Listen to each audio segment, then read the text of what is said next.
Hello, welcome back again.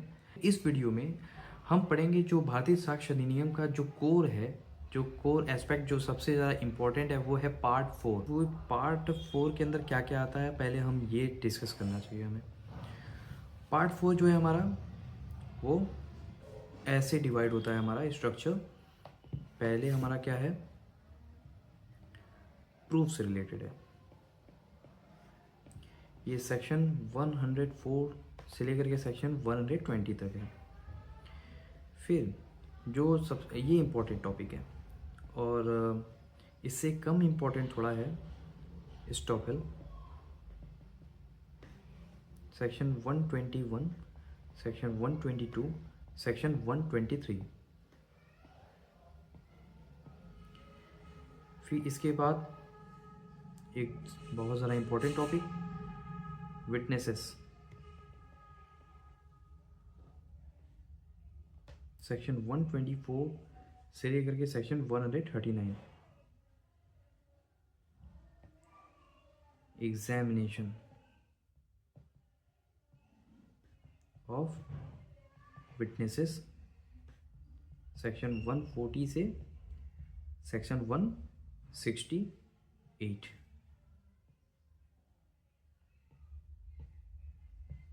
फिर हमारा section 169 and then section 170। तो सबसे पहले हम स्टार्ट करेंगे प्रूफ से।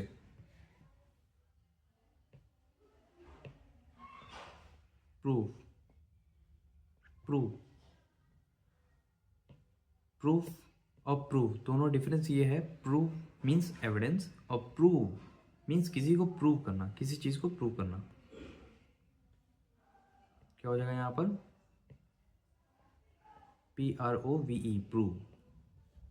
ये है सेक्शन 104 से सेक्शन 120 तक।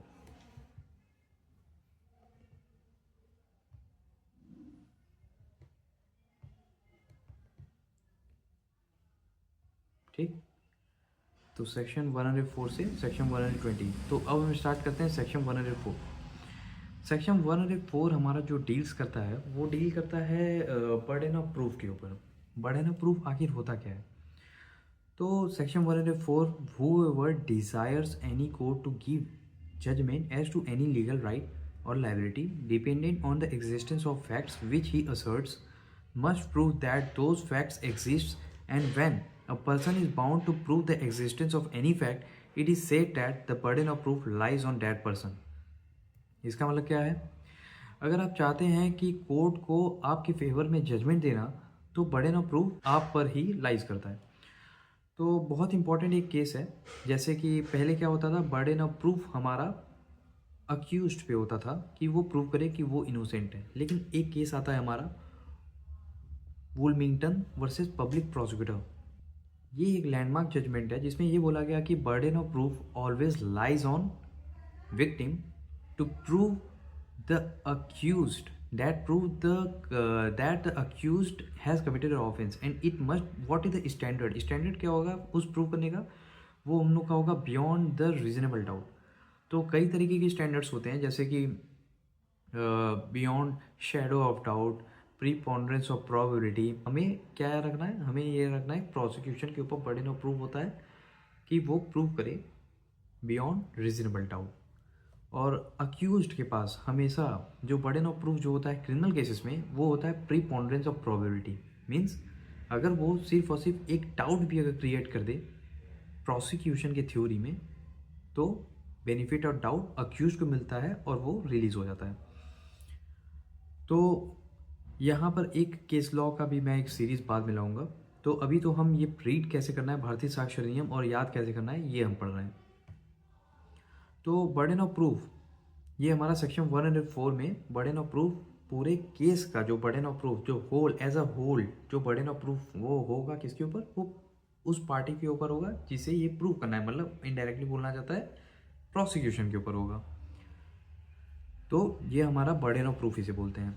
सेक्शन अब देखते हैं जरा illustration. A desires a court to give judgment that B shall be punished for a crime which A says B has committed A must prove that B has committed the crime.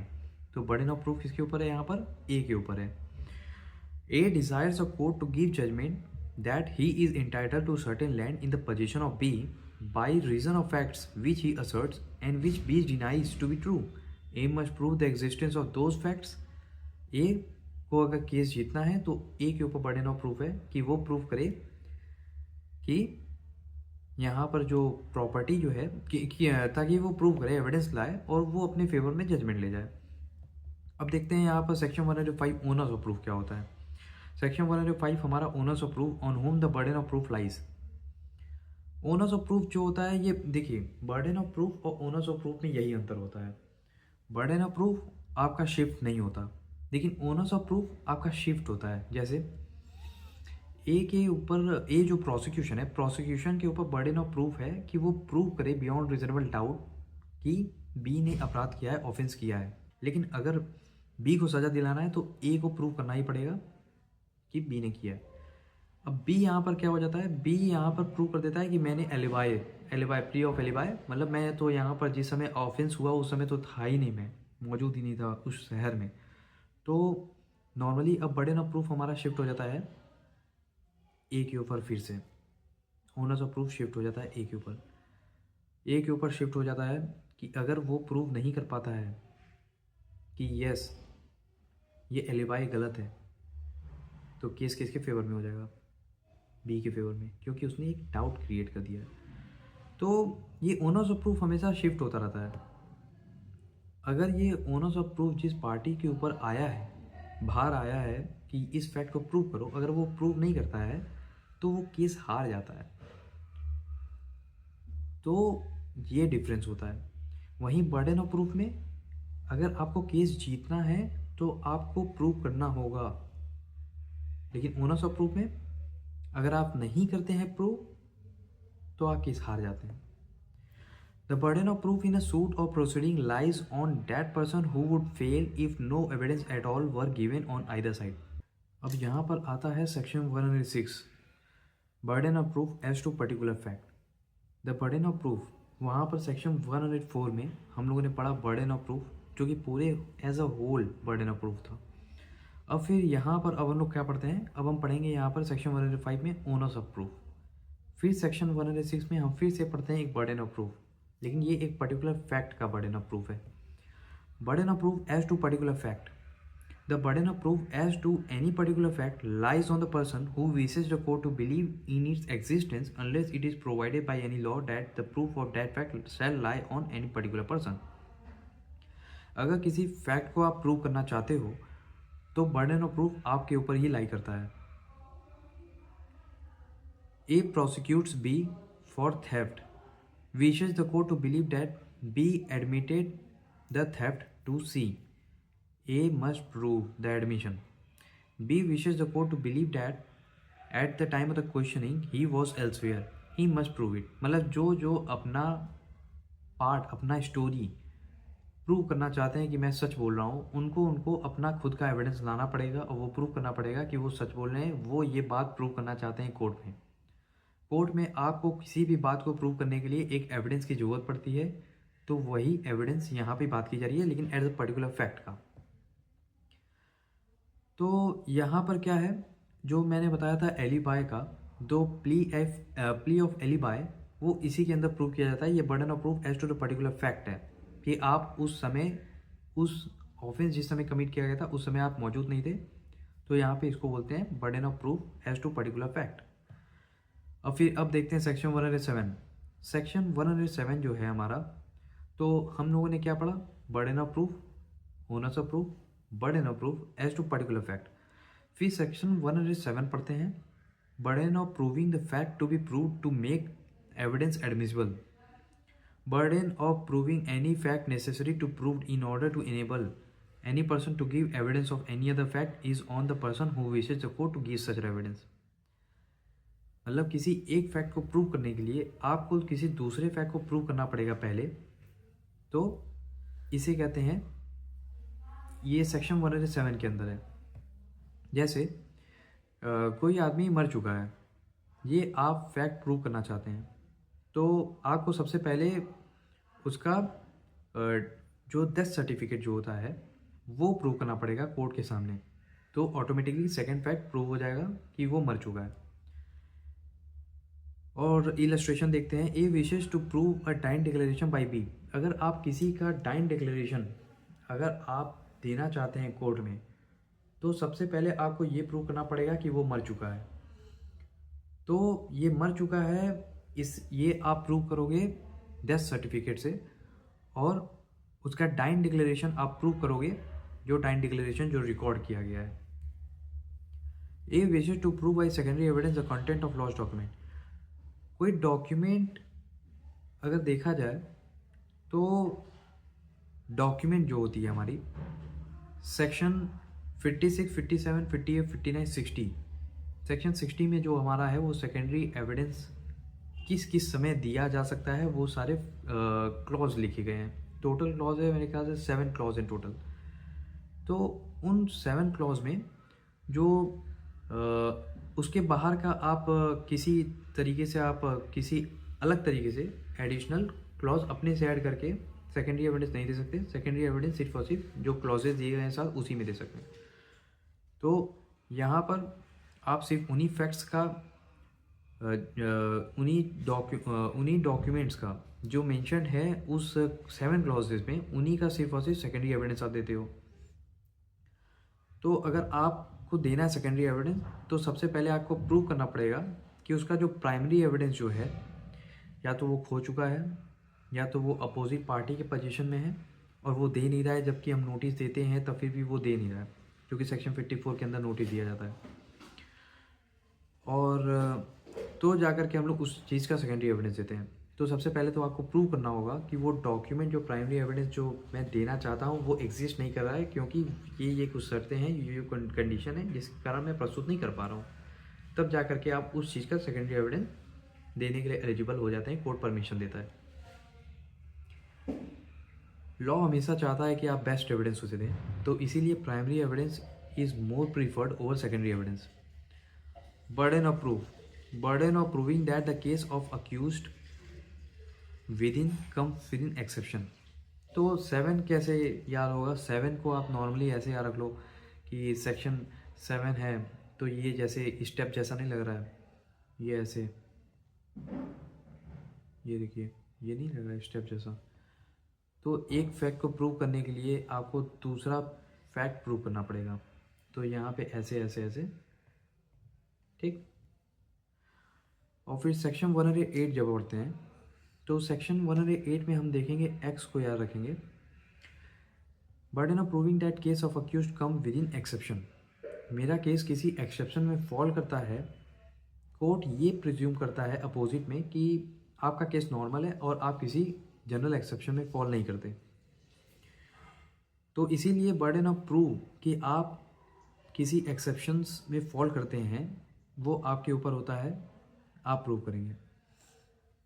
तो यहाँ पर हम exception जब हम read करते हैं तो ई को थोड़ा सा साइलेंट होता है, इसलिए इसे हटा देंगे और यहाँ पे एक्स आता है। तो नॉर्मली आप ऐसे याद कर सकते हो, एक्सेप्शन था तो सेक्शन 108, सेक्शन क्या हो जाएगा 108 में है, इसको 8 याद रखूँगा।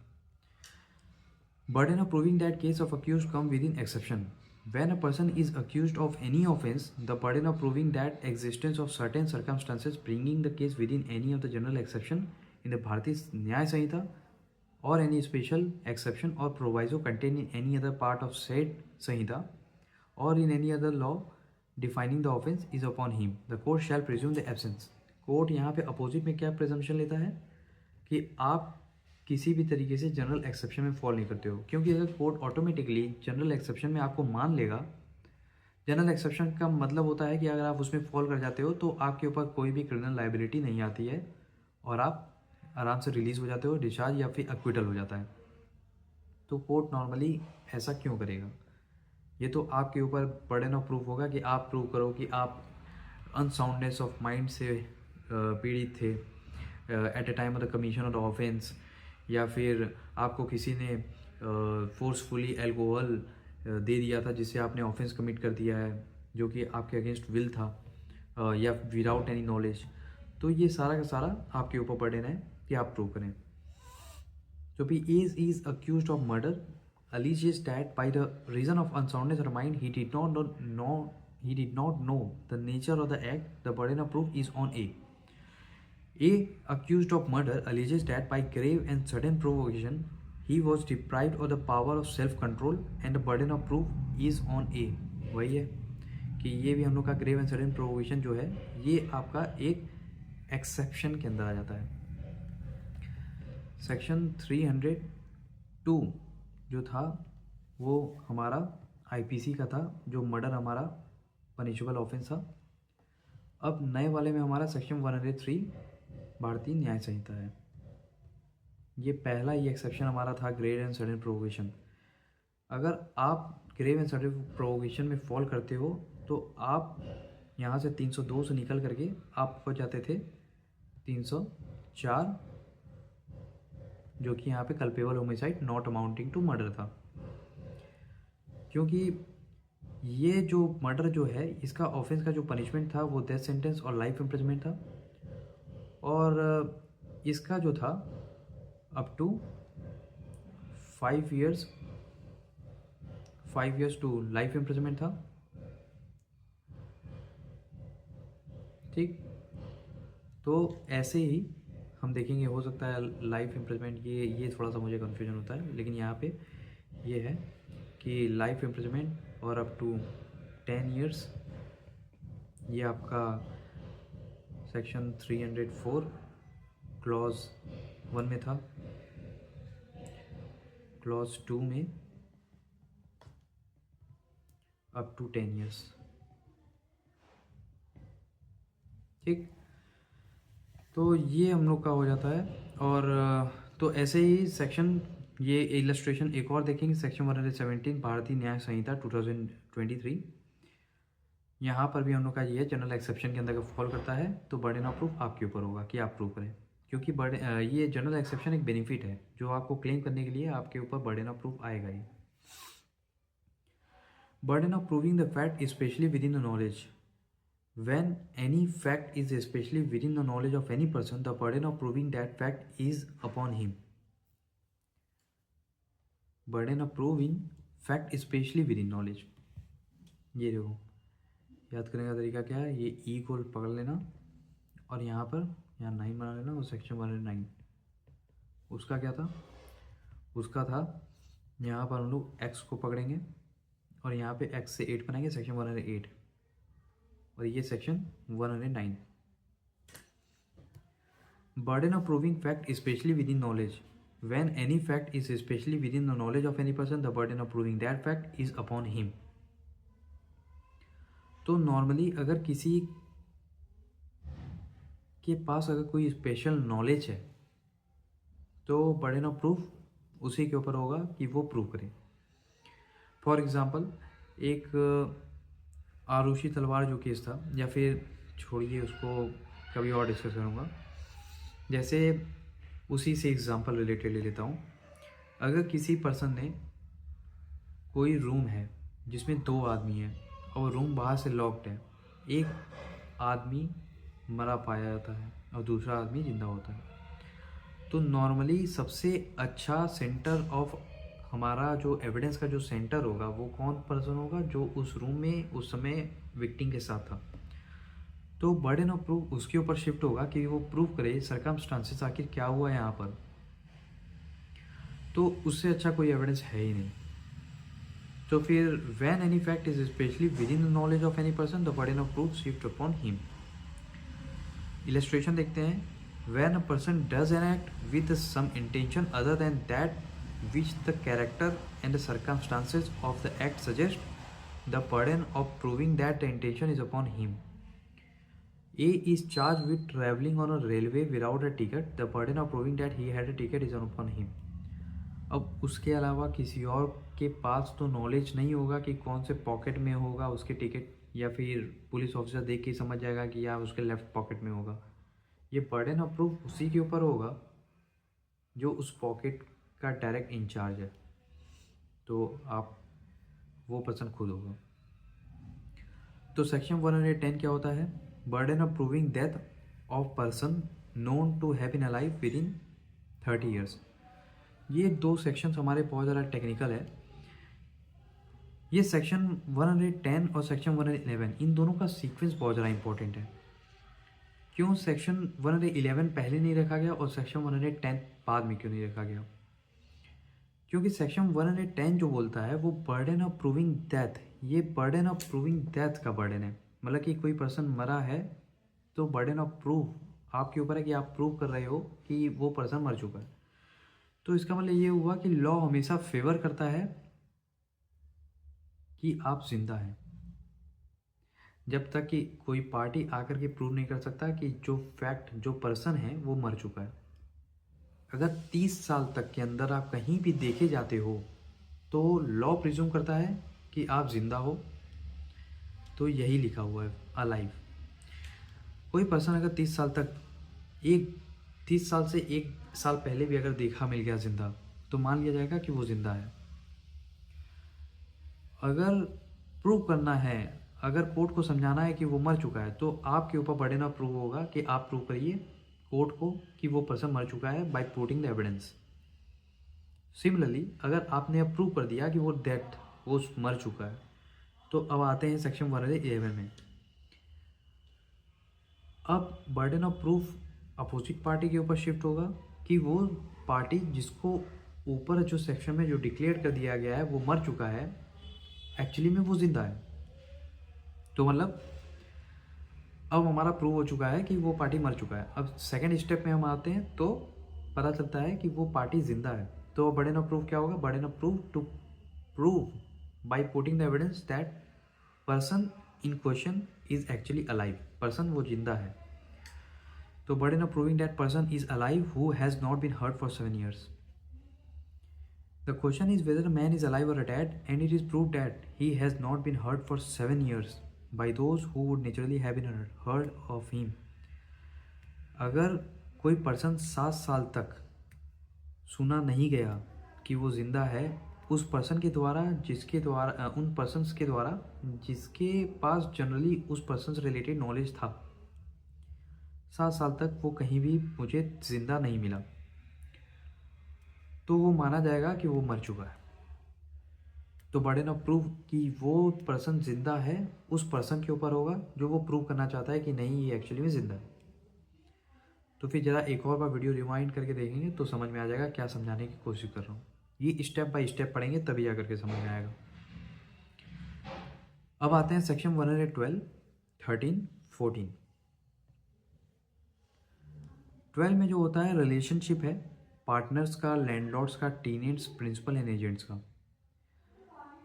अगर एक बार आपका एग्रीमेंट हो चुका है as a partner, as a principal and agent, as a landlord and tenant, तो वो एग्रीमेंट अगर आप कैंसिल नहीं कराते हो तो वो माना जाएगा कि आपका एग्रीमेंट अभी भी कंटिन्यू है, इन फोर्स इन लॉ है, अभी भी चल रहा है वो।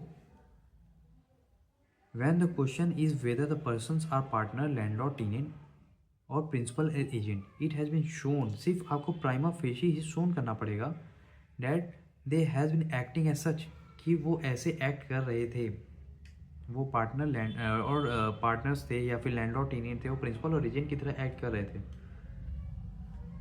The burden of proving law presume करेगा कि आपका रिलेशनशिप अभी भी कंटिन्यू है। अगर आप प्रूव करना चाहते हो कोर्ट में कि हमारा रिलेशनशिप वो ख़त्म हो चुका है तो आपको एविडेंस ला करके प्रूव करना पड़ेगा। तो फिर लॉ हमेशा किसकी तरफ टिल्ट है? लॉ हमेशा टिल्ट है एग्जिस्टेंस ऑफ सच रिलेशनशिप, और आपको अपना खुद का एविडेंस ला करके प्रूव करना पड़ेगा कि ये रिलेशनशिप जो है ख़त्म हो चुका है। सेक्शन 113 हमारा आ जाता है burden of proof as to ownership. Ownership के ऊपर हमारा बर्डन ऑफ प्रूफ आ जाता है when the question is whether any person is a owner of anything of which he is shown to be in possession, the burden of proving that he is not the owner is on the person who affirms that he is not owner। अगर आपके पास property है और अगर law ये section नहीं डालता तो हो सकता है कि आपके पास कई सारे केसेस अपोजिट पार्टीज़ या फिर कोई भी नेबर आपको केस करता और जितने लोग केस करते उतने लोगों को आप अपना खुद का घर का कागज़ दिखा दिखा करके कोर्ट में प्रूव करते ये आपकी प्रॉपर्टी है। तो इस समस्या से बचने के लिए लॉ ने एक सेक्शन रखा और उसमें ये डाला कि जो पर्सन जो केस कर रहा है आप पर कि ये आपकी प्रॉपर्टी नहीं है और आपकी प्रॉपर्टी वो डिमांड कर रहा है, तो बर्डन ऑफ प्रूफ उस पर्सन पे होगा जो वो पर्सन केस कर रहा है कि वो प्रूव करे, कोर्ट को दे एविडेंस कि सर ये मेरी प्रॉपर्टी है, ये पर्सन जिसका पोजीशन है इस समय वो अनऑथराइज्ड है। तो इससे बहुत ही लिटिगेशंस इसमें कम हो गए, वरना चीज़ें बहुत ज़्यादा कॉम्प्लिकेटेड हो जाती और आप हर दिन अपनी ओनरशिप हर इंसान को प्रूव करते फिरते हैं कि आप इस प्रॉपर्टी के ओनर हो। Proof of good faith in transactions where one party is in relation of active confidence, जहाँ पर एक पार्टी वीक है और एक पार्टी पावरफुल है और उन दोनों में एग्रीमेंट होता है। तो ये एग्रीमेंट जो है, ये जो ट्रांजैक्शन जो है वो गुड फेथ में हुआ है, इसका बर्डन ऑफ प्रूफ किसके पास जाएगा? उस पर्सन के ऊपर जिसके पास पावर है। उसको प्रूव करना पड़ेगा कि मैंने इसको किसी भी तरीके से फंसाया नहीं है, ये जो ट्रांजैक्शन जो हुआ है वो गुड फेथ में हुआ है, वो किसी भी तरीके से फ्रॉडुलेंट मैं उसके साथ नहीं कर रहा हूँ या अनड्यू इन्फ्लुएंस नहीं कर रहा हूँ। तो इससे क्या होता है, ये जो अपर पार्टी के पास रखा गया है ये बर्डन ऑफ प्रूफ करने, ये जो रिस्पॉन्सिबिलिटी जो ड्यूटी रखी गई है वो इसलिए क्योंकि जो ऊपर वाला जो पार्टी है, जो ताकतवर जो पार्टी है उसके पास रेवेन्यूज़ है, उसके पास पैसे हैं, तो उसके लिए ज़्यादा आसान होगा चीज़ें प्रूव करना, और जिसके पास नहीं है उसको और परेशान नहीं करना। ये एक वेलफेयर प्रिंसिपल ऑफ वेलफेयर है। और अब देखते हैं सेक्शन 115 से लेकर के सेक्शन 120 तक, इसे हम नेक्स्ट पार्ट में कवर करेंगे। ये सारा का सारा हमारा था बर्डन ऑफ प्रूफ के ऊपर। अगर अभी भी बर्डन ऑफ प्रूफ ये बात समझ में नहीं आई कि क्या होता है, तो सिंपल सी बात ये होती है कि जब केस होती है, एक पार्टी केस करता है दूसरे पार्टी के ऊपर, तो फिर कोर्ट में आपको एविडेंस देने के लिए लॉ बनाई गई है। यहाँ पर लॉ डिसाइड करेगा कि किस समय किस पर्सन को प्रूव करना पड़ेगा केस जीतने के लिए। ये भार है एक, ये अगर आप इसे और डिटेल में पढ़ेंगे केस लॉ के साथ, केस लॉ मैं अपलोड करूँगा बाद में। Thank you, see you in the next video.